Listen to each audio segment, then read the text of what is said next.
În spatele meu sunt două Daci. Una de securitate, una de miliție. În continuare suntem la Vaslui, la Curtea Domnească. Voi vă uitați la mașini cu Luci Popa. Nu uitați să dați un subscribe. Nu mai lungim, hai să începem.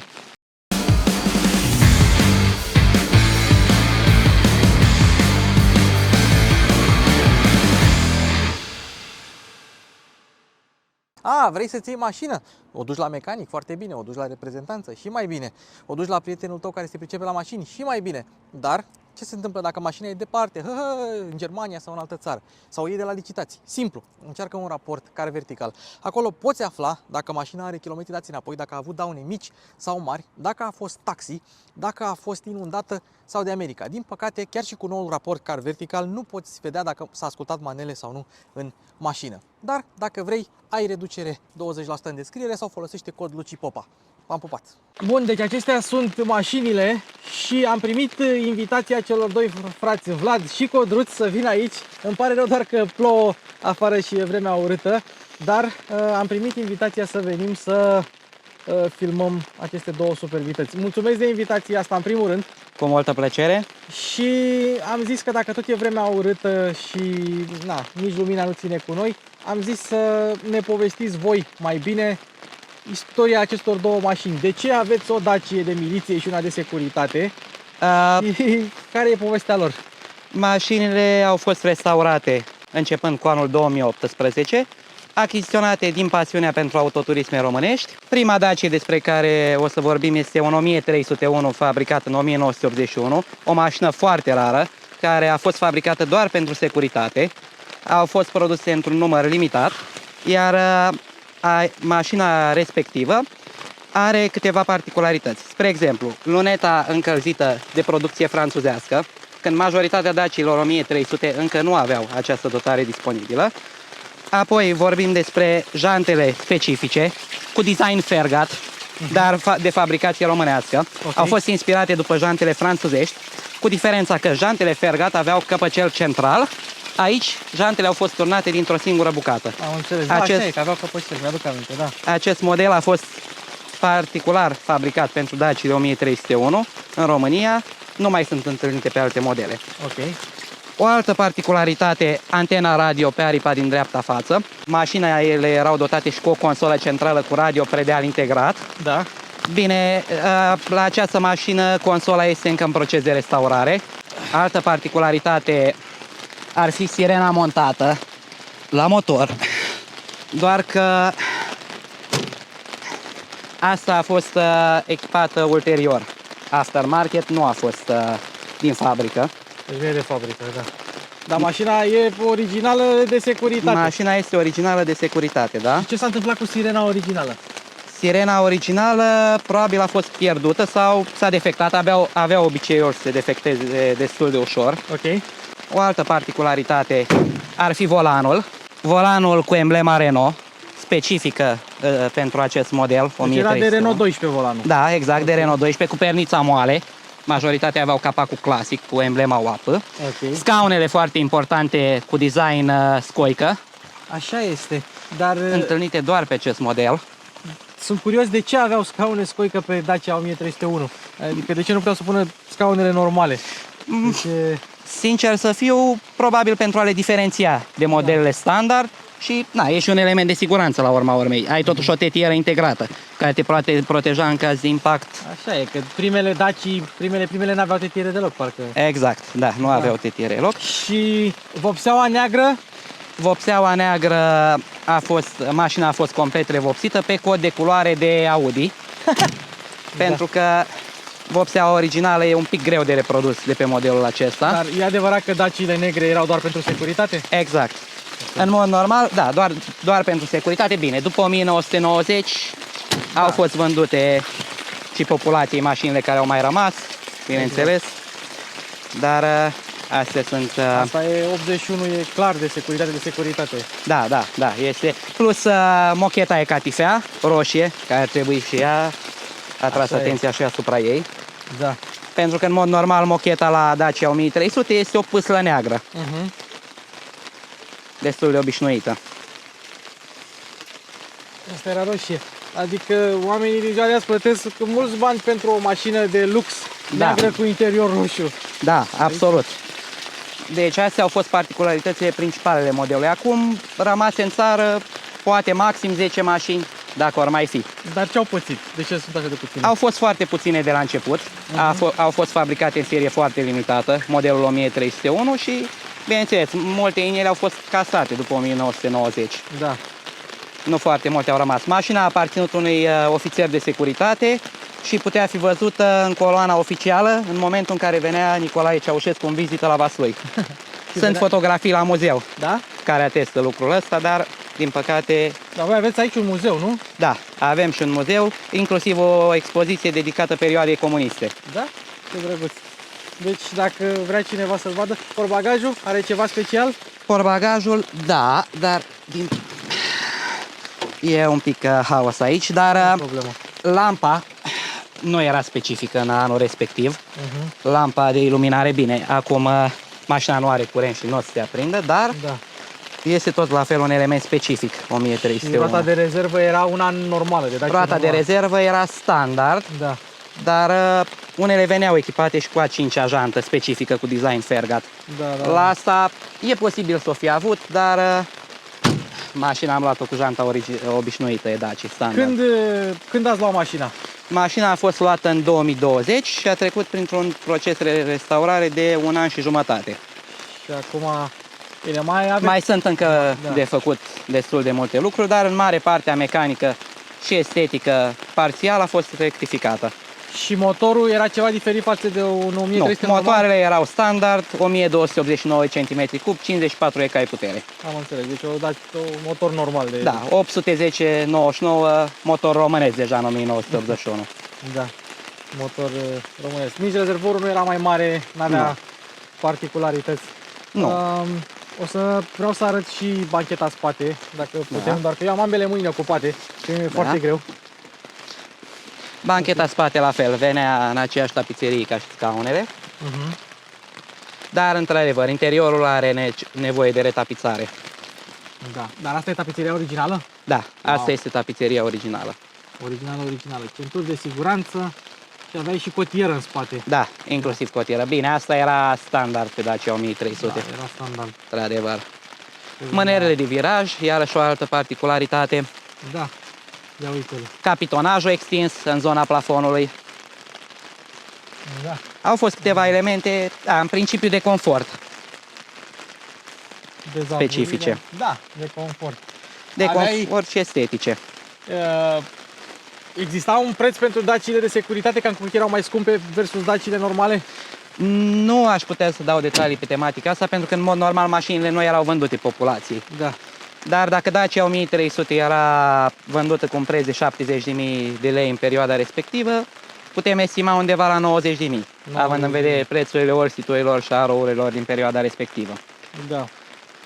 Oglinzile deja tradiționale, mai mult Oglinzile standard, verticale decât orizontale. da, nu foarte practice, într-adevăr. Cadre cu bordul, pentru că nu diferea foarte mult de un bord de Dacia. Cutia era aceeași, nu 4 trepte, nu era... Da, 4 nu se trecuse trepte, da, încă la exact. 5 trepte. Nu, încă în 1981 nu a trecut. Încă nu trecuse. Da, asta fiind înainte e modelul tranziție. Da. Că atunci în 81, un pic mai târziu, câteva luni mai târziu, a trecut la tranziție, 4 faruri, Da. mască subțire, lampele de 1310 spate. Și de curiozitate, una recondiționată din asta de securitate, care e prețul de piață? Foarte greu de determinat, având în vedere că în momentul acesta nu este niciuna disponibilă la vânzare, dar estimez că undeva la 20-30 de mii de euro un colecționar ar plăti fără probleme pentru o mașină atât de rară. E ceva, e ceva. Adică în stare impecabilă, mi s-ar părea un preț corect. Da, în stare impecabilă. Mai are nevoie de câteva retușuri, dar oricum e în stare foarte bună. Numai faptul, raritatea mașinii o face specială. Da, mai sunt operațiuni de făcut încă, dar în timp Și știi și de ce se numea 1301? n-aș putea să spun exact. A fost un cod intern. În principiu au vrut să o diferențieze, pentru că a fost Dacia 1300 L, LS, Da. Lux Superul. Ei, și probabil, ei au vrut să diferențieze complet de restul Daciilor. Și dacă vedeai una pe stradă în anii 80, Trebuia să fugi. trebuia să fugi. Exact. Era mașina Era de gangster, grav. știi cum vedem noi mașinile de gangster în Cam așa ceva, numai America. când îți apărea mașina asta în scara blocului, știai că ajungi la securitate. Da, nu era bine. Sau ajungea un vecin. Sau ajungea un vecin. Un Cineva vecin. sigur ajungea la securitate. Și pe partea cealaltă Aici avem o Dacia 1300, fabricată în 1973 și restaurată complet ca replică de miliție. Mașina a fost de culoare albastră, cum se vede în partea inferioară a mașinii, Da. și apoi a fost o perioadă de 2 ani de zile, din 2018 în 2020, complet restaurată cu echipamentele originale, specifice anului respectiv. Deci toate echipamentele sunt originale, chiar dacă mașina este Restaurată, da, replică. Da. Deci avem goarna japoneză Toa, girofarul Bosch, de producție germană. Da. Inițial asta a fost, echipamentele erau importate. După aia au început să le fabrice cam un an, doi mai târziu la Electromagnetica la București și la Elba la Timișoara, girofarul. Nu există, adică în afară de niște lumini pe spate, n-am văzut să fie prea multe diferențe între cele două. Nu, într-adevăr, Aici, dar la bara față. e tampoane altă- mari, tampoane pentru mari, că e stil franțuzesc, e bara franțuzească. Da. Proiectoarele astea la fel sunt foarte rare, sunt proiectoare Elba cu sticla specifică de culoare albastră. Astea mai erau folosite și la CFR, la sistemele de iluminare. Da, da, da. Și sigla La era care mai fel. mare. Da, sigla UAP-ul. era la fel mai mare, UAP-ul era mai mare. Asta până în 75, Până în dacă 75. rețin bine. Ok. Ca și motor, Ca și motor avem același motor 1.3, adică 1289 cu 54 de cai. O secundă, Da. proiectoarele trebuie coborâte, ok. pentru că atinge. Deci, Erau două poziții, astea se montau în partea superioară a barei și în partea inferioară. Eu am ales să le pun în partea superioară, dar trebuie coborâte în momentul în care am înțeles, ridici deschis capota. capota, trebuie avut, Deschis capota, da. a avut grijă, da. Ia uite și Motorul standard, motorul standard, ușor de umblat la el, ușor de, ușor de reparat. de reparat, da. Carburatorul, deja asta e fiind 73 motorul e românesc. Mhm. Deja în 72 a dispărut motorul franțuzesc. Motorul franțuzesc era codul 810-02. Da. Aici avem ca și pe cealaltă 810-99. 99, da, asta este, da. Na, cutia de viteze a rămas franțuzească până în 75. Deci avem cutii tip Renault. Și văd că e vopsită, adică e Da, vopsită și pe interior. A fost revopsită. a fost revopsită integral, dar Integral. mai sunt și aici niște lucruri de finisat pentru că na, Stickerul ăsta e replică? da, este refăcut. Și tot la ce fel înseamnă și ăsta, sticker, da. tot ce Era- înseamnă stickere au fost refăcute, da. Dacă se văd că sunt noi. Da. Piese se mai găsesc pentru Daciile astea? Foarte greu și dacă se găsesc la anumiți indivizi care au profitat de raritatea pieselor și au ridicat foarte mult piața pieselor de schimb la Daci. Adică de multe ori e mai ușor să faci un Mercedes clasic, un W115, un body cal decât o Daci Da. în ziua de azi. Piesele sunt foarte scumpe, dar ne descurcăm cum mai putem. Probabil când o să dispară complet sursa de piese, când o să rămânem fără piese, o Da. să le parcăm într-un muzeu. Da. Hai să o închidem. Ok.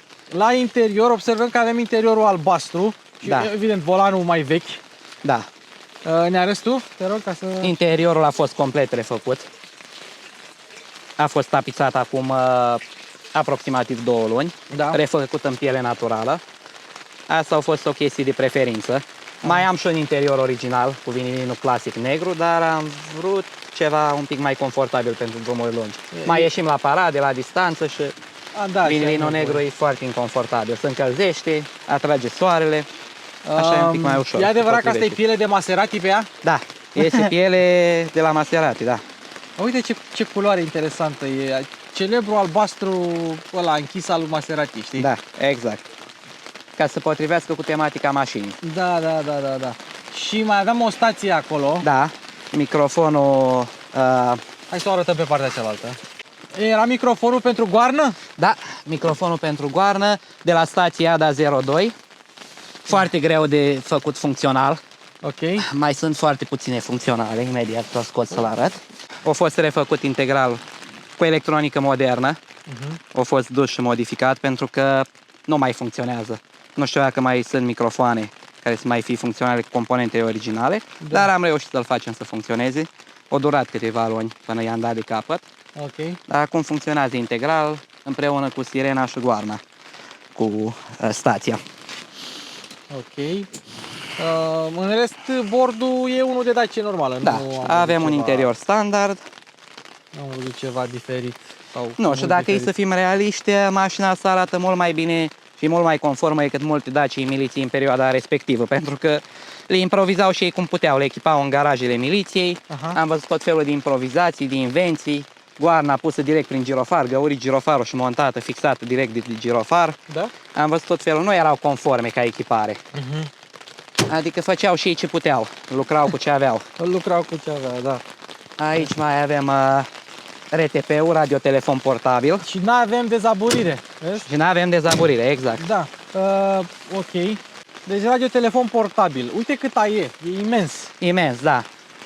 Și e greu? Cât are? E foarte greu, are în jur de 2-3 kg. 2-3 kg, da. Bine, asta cu bateria montată, instalată. Ăsta nu are bateria în el. Aha. Și nici nu prea mai sunt. Na, pachetele de baterii s-au degradat în anii ăștia. La anii ăștia. Probabil el ar fi funcțional. Bineînțeles, dacă s-ar putea improviza un pachet de baterii, o sursă de alimentare. Și ăsta era folosit ca o stație. Colegul, nu știu Da, ce, exact. Era stația obișnuită, portabilă pentru comunicații între ofițerii de miliție. Da.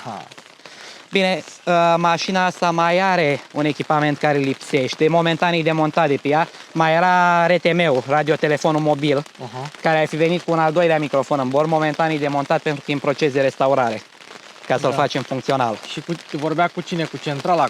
Cu centrala și comunicația între mașinile de miliție, între ele. unități. Ce drăguț. Da. Portbagajul avea ceva diferit? Nu, portbagajul absolut standard, lipsește lampa de iluminare. Da. În rest e un portbagaj standard de Portbagajul Dacia-usă, standard de Dacia. cu roata de rezervă. Anvelope pe dimensiunea asta să mai găsesc? Da, te mai găsesc încă. Să mai găsesc. Dăciuțele, dăciuțele. Sunt 155 pe 80 pe 13. Era mai tare? Da, mai tare. Așa. Jantele de tablă cu capace de inox la asta. Capace tip OZN, cum se numeau în perioada aia. OZN-uri, da.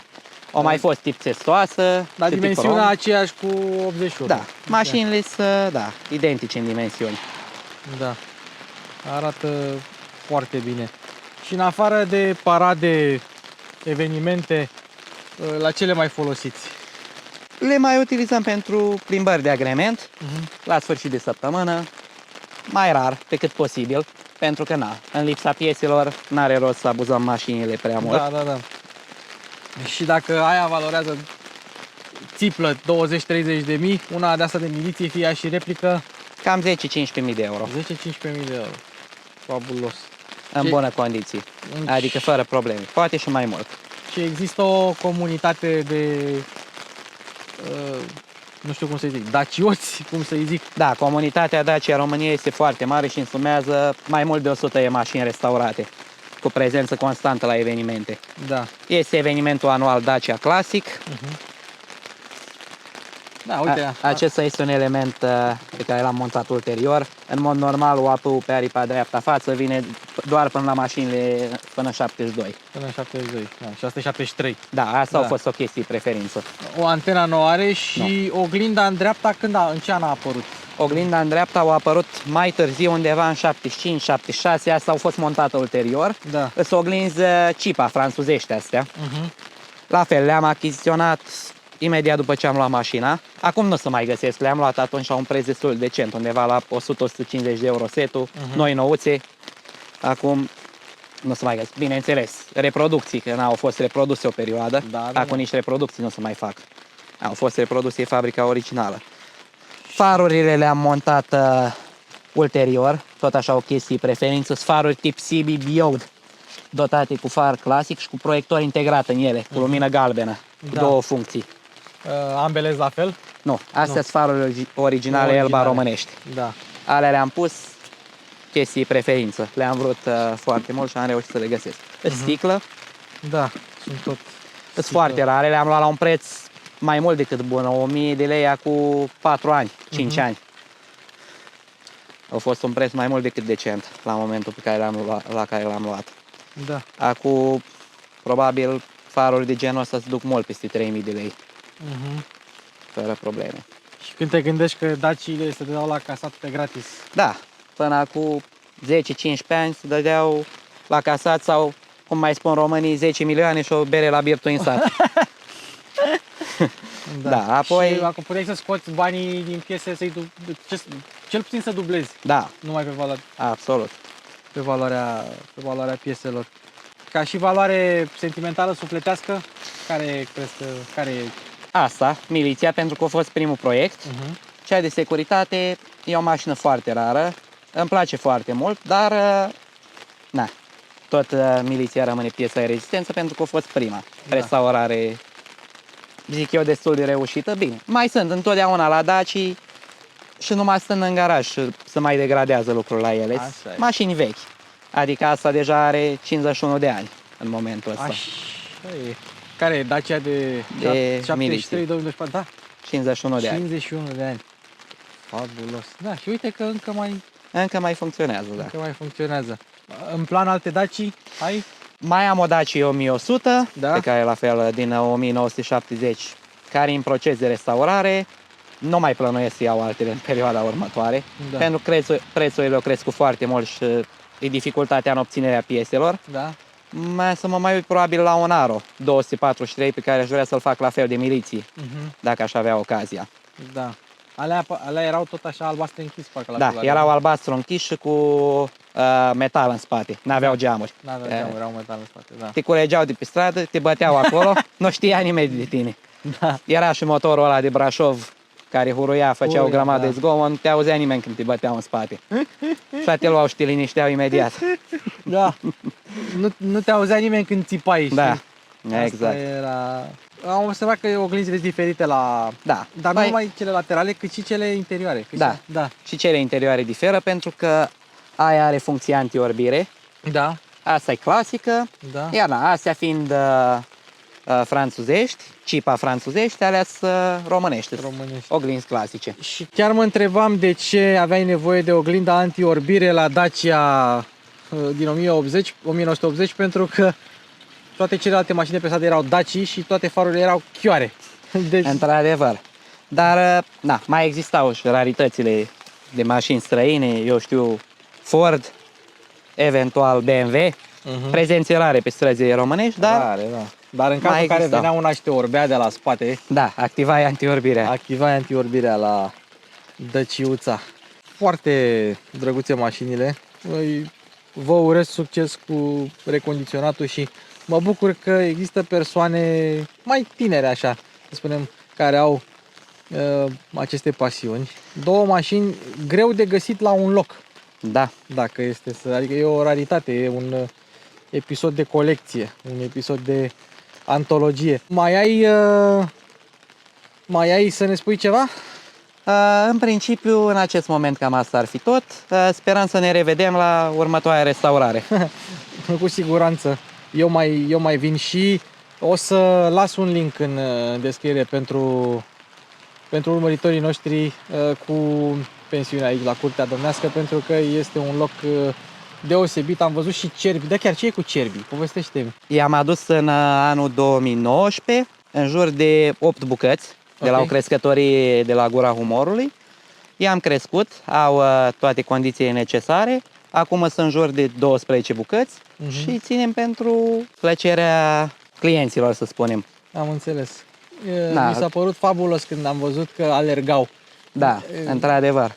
Deci Sunt o atracție, Sunt într-adevăr. într-adevăr o atracție. Deci aveți pensiune care e în spate. Aici e o sală nouă de evenimente. Da. În spate aveți cerbi. Ce să mai, veniți la Curtea Domnească. Și s-ar putea ca prin parcare să vedeți și mașinile acestea, dacă aveți norocul să fie prezente aici. Păi, ce pot să vă spun? Mulțumesc frumos pentru invitație. Chiar sunt o apariție aceste două mașini, mai ales împreună. Vă urez încă o dată succes. Și noi vă mulțumim Și foarte ție, mult Codruț, pentru mulțumim prezență. că ne-ai ajutat cu filmarea. Și, na, să sperăm că ne vedem într-o zi mai cu soare.